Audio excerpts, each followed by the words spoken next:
Yes, children, good morning. Now we will be doing exercise 5.1. So, first question is, in which of the following situation does the list of numbers involved make in AP, arithmetic progression? Now, children, we have to check कि arithmetic progression बना रहे हैं जो situations हमें दी गई हैं. First situation is this: the taxi fare after each kilometer when the fare is ₹15. मतलब जो फर्स्ट टर्म है वो हमें दिया है ₹15. वो दिया है आपको फर्स्ट किलोमीटर के लिए. Okay, then A2 would be for the first kilometre and ₹8 for each additional kilometre. जैसे जैसे आपकी डिस्टेंस बढ़ती जाएगी so the taxi fare will be increased by 8. हो गया. फिर A3 के लिए क्या होगा? A3 would be 15 plus 2 into 8. Then 4 kilometre के लिए क्या होगा? A4 is equals to 15 plus 3 into 8. Okay, so what do you observe? At each step 8 rupees आपका इंक्रीज हो रहा है. तो that is your numbers are, हमारे नंबर्स कैसे मिल रहे हैं हमें? फर्स्ट किलोमीटर के लिए 15, फिर 15 प्लस 8 23, 15 प्लस 2 इंटू 8 यानी 16 प्लस 15 31, और ये मिलेगा 24 और 15 9 और 3 ये मिला. सो अब आप देखो इसमें A1 A2 A3 क्या दिए हुए हैं. ये हमारा A1, ये A2, ये A3, ये A4. I have always told you कि फाइंड क्या करना चाहिए? पहले D, और D से पता चलेगा कि ये AP में है कि नहीं है. What is D? A2 minus A1. Let us check. 23 minus 15 8. ठीक है. Another A3 minus A2 31 minus 23 8. Another A4 minus A3 39 minus 31 8. तो common difference same है. So you just write here here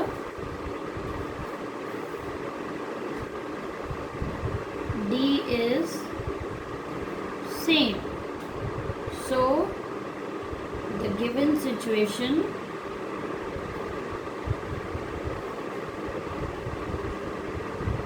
gives the numerical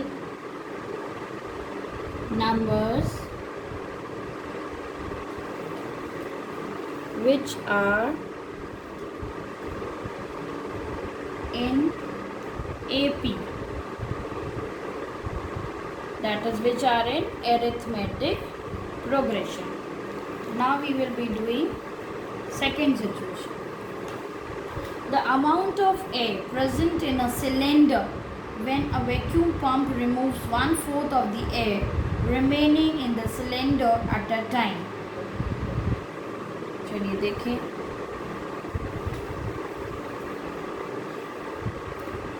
second में दिया हुआ है amount of air.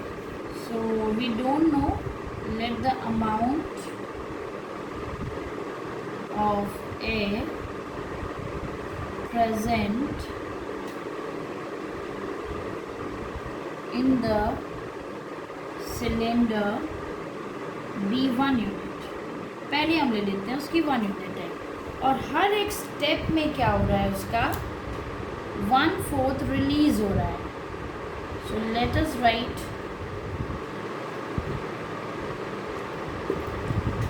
पहले 1 था.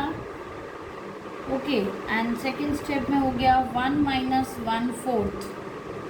कितना आएगा? 3/4 आएगा. थर्ड स्टेप में इसका 1/4, इसका 1/4 डिक्रीज हुआ, तो फिर जितना बचा उसमें से माइनस करेंगे हम. कितना बचा? 3/4 माइनस 3/16. सो LCM सेम कर दीजिए. How to do? Make it 4, multiply with 4. So you are getting 12 minus 3 by 16, 9 by 16. I hope you are getting children. आपको ये स्टेप समझ में आया? इस स्टेप का मीनिंग मैं फिर से बताती हूँ, सुनिए. एक सिलेंडर है, उसमें 1 यूनिट गैस भरी हुई है. अब हर एक स्टेप पे 1/4 निकाली जा रही है. तो ये जो सिलेंडर है, मान लो यहाँ तक भरा है. जब हमने इसका 1/4 निकाला, ये देखो 4 स्टेप में हमने डिवाइड किया, तो इतना स्टेप उसका निकल गया. ओके, तो दूसरे स्टेप में हमारा सिलेंडर इतना भर गया, जो कि था ये 3/4. अब इस स्टेप में क्या होगा, इसका भी 1/4 इससे निकाला जाएगा. तो 3/4 का 1/4 कितना होगा, 3/16. अब 3/16 इसमें से निकाल दिया, मतलब ये वाला पोर्शन निकाल दिया. अब कितना जाके बचेगा हमारे पास, 9/16. Did you get my point? अब नेक्स्ट स्टेप में क्या होगा, इस 9/16 का 1/4 कम होगा. तो 9/16 का 1/4 करो, 9/64. इतना माइनस कर दो 9/16 में से, इतना बचेगा नेक्स्ट स्टेप में. See, I am doing it here. ये 9/16 में से minus 1/4 of 9/16. So 9/16 minus 9/64. So make the denominator same. To make a calculation easier, multiply by 4. So 4 9s are 36. 36 minus 9, 27/64. Okay, तो ये टर्म्स आ गए. अब हमारे टर्म्स क्या हैं, उनको ऐसे कर दो, डबल लाइन कर दो. These are the terms.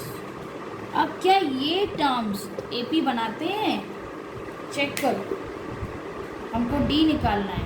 Common difference निकालो. डी 1 माइनस 3/4 कितना मिलेगा, 1/4. सेकेंड वाले में से देखो, A3 माइनस A2 करो, A3 minus A2. 9/16 minus 3/4. What you will get children? इसका भी डिनोमिनेटर सेम कर दो. कितना आ रहा है, -3. 9 माइनस 12 माइनस 3. ये देखो, क्या ये दोनों डी सेम है? No, not same. सो ये वाली सिचुएशन कैसी है? ये सिचुएशन एपी नहीं बनाती है. So you right these numbers do not form an AP. Got it? Now third one. The cost of digging a well after every meter of digging when it costs rupees 150. देखिए, well है, उसको digging किया जा रहा है. Alright, इसको digging किया जा रहा है, तो कितना दिया हुआ है, rupees 150 for the first time.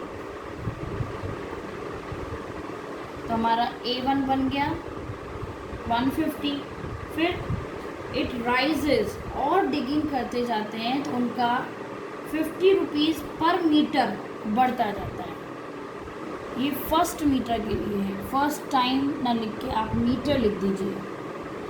Okay, देखिए मैं समझाती हूँ फिर से, ध्यान से देखना. ये जो 1 मीटर तक है, हालांकि इतना गहरा, स्टार्टिंग में कितना होगा, ये है मान लो 1 मीटर. इतना उन्होंने डिगिंग किया, और डिगिंग करके ये इधर भर दिया मिट्टी. इतना डिग हो गया, ठीक है, ये डिग हो गया. इसके लिए 150 रुपीज़. फिर दूसरे मीटर में भी आ गए, और 1 मीटर करना है, तो तब कितना हो रहा है, 150 प्लस 50 रुपीज़ लेंगे वो. 50 रुपीज़ अब उनका बढ़ता जाएगा, बढ़ता जाएगा. Okay, this is how is the situation.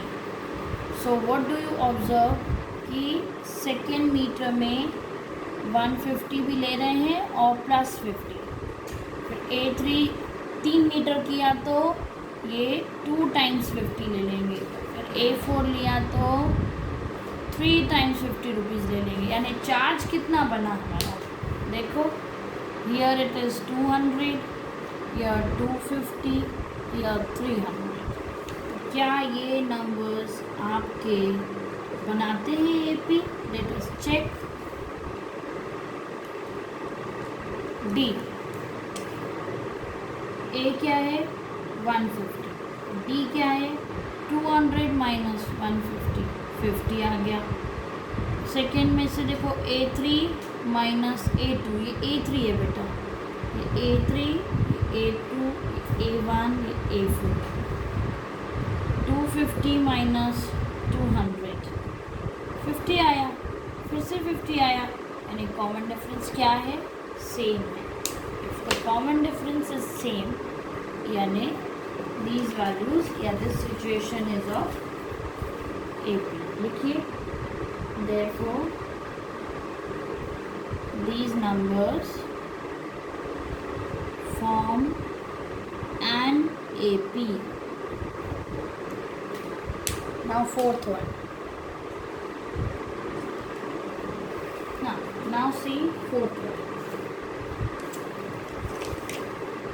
Amount of money in the account every year when rupees 10,000, पहला आपको दिया है amount 10,000 is deposited at compound interest। compound, I hope you remember the formula for compound interest।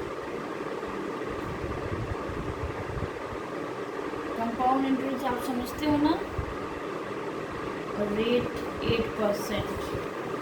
Compound interest क्या है children? ये देखो, मान लीजिए आपने किसी से 100 रुपये लिए, ठीक है, और उसने दिया है आपको, किस रेट पे दिया है? 10% पे दे दिया, मान लो 10% पे। कितने साल के लिए? टाइम ले लेते हैं 1 ईयर। 1 साल के बाद आप उसको क्या दोगे? उसको 100 रुपये भी दोगे और 10% भी दोगे उसका, तो कितना दोगे उसे? 10% ऑफ 100 रुपी, 10% ऑफ 100 रुपी कितना आएगा? 10/100 इंटू 100, तो ये चला गया 100 प्लस 10, यानी 110 रुपीज़ आप दोगे। ये था हमारा सिंपल इंटरेस्ट निकाला अभी मैंने। अब मान लीजिए टाइम 2 साल है, तो 2 साल में क्या होगा? वो आपसे 10% के हिसाब से 2 साल के बाद आप कितना अमाउंट दोगे? कुछ नहीं, इसमें एक बार फिर से 10% ऐड कर देंगे 110 में। किसका 10%? 100 का। ये फॉर सेकेंड ईयर, ये फर्स्ट ईयर, ठीक है। तो 110 प्लस 10/100 इंटू 100, ये गया, कितना आया? 120 आया। ये था हमारा सिंपल इंटरेस्ट। अब मैं समझाती हूँ आपको कंपाउंड। कंपाउंड में देखना कितना आएगा।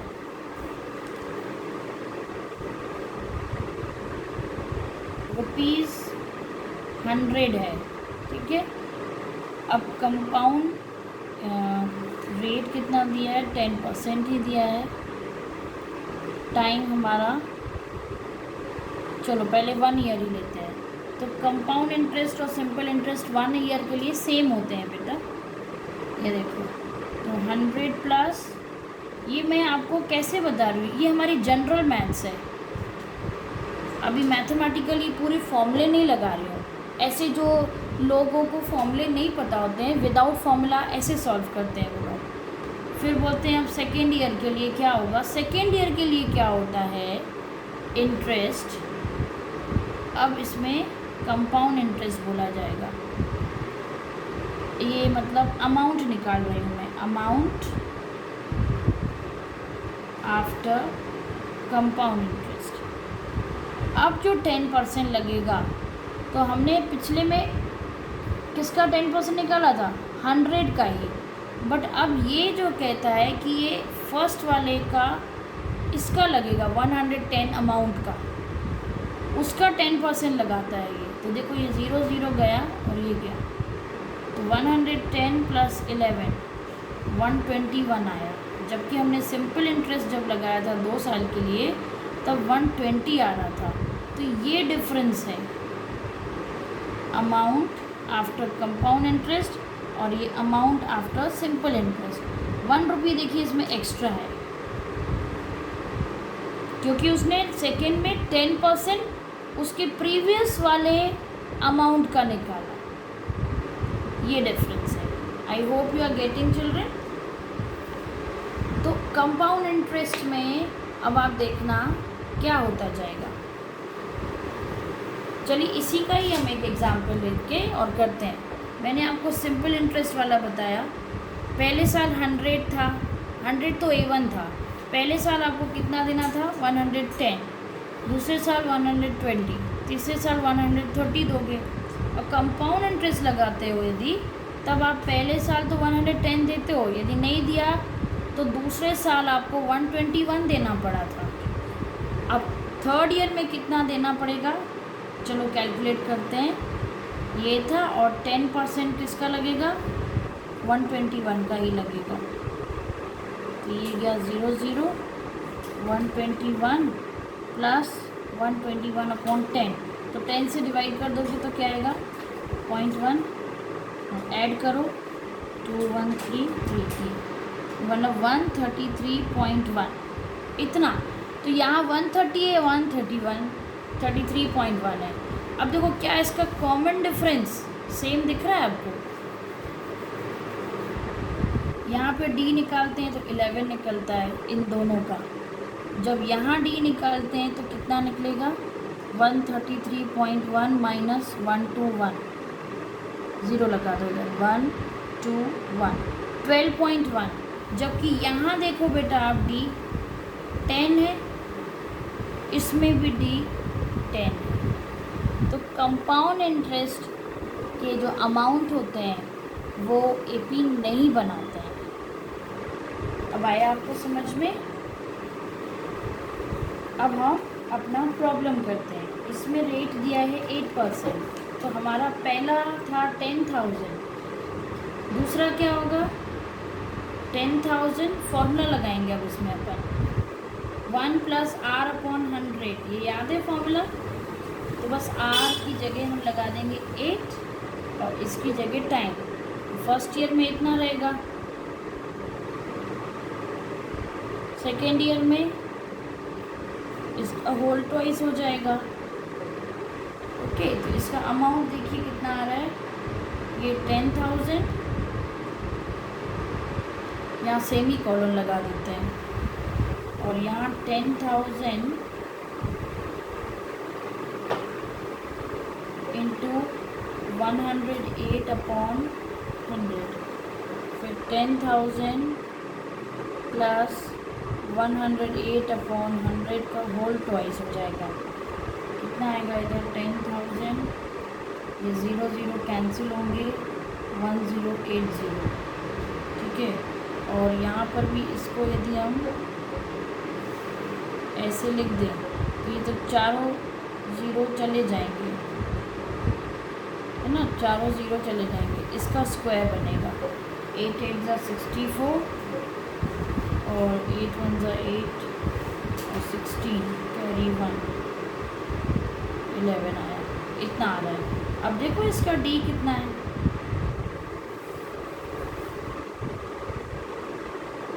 फर्स्ट में आ रहा है 800,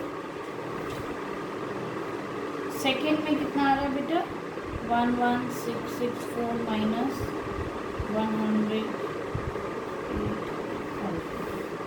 कितना आएगा 64, 16 में से 8 गया 8, बस इतना ही आया। तो क्या ये दोनों सेम हैं, ये सेम मिला हमें, नहीं मिला, दे आर नॉट सेम। यानी ये सिचुएशन क्या है, नहीं बना रही है AP। So you just right this list